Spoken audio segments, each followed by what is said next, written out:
রাত 1টা বাজে। সব শান্ত, কিন্তু কুয়োর ভেতর থেকে কে যেন বলছে, আমায় বাঁচাও। গ্রামে একটা পুরনো কুয়ো ছিল, প্রায় 300 বছরের পুরনো।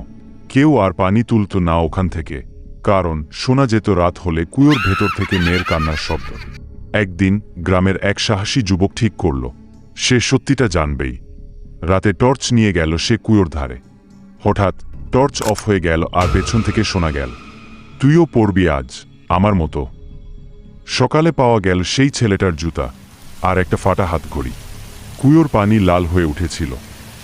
আজও কেউ সন্ধ্যার পর কুয়োর কাছে যায় না। তুমি হলে কি করতে? সাহস করে যেতে পারতে কুয়োর ধারে? কমেন্টে জানাও। আর সাবধান থেকো, পুরনো জিনিস সবসময় নীরব থাকে না।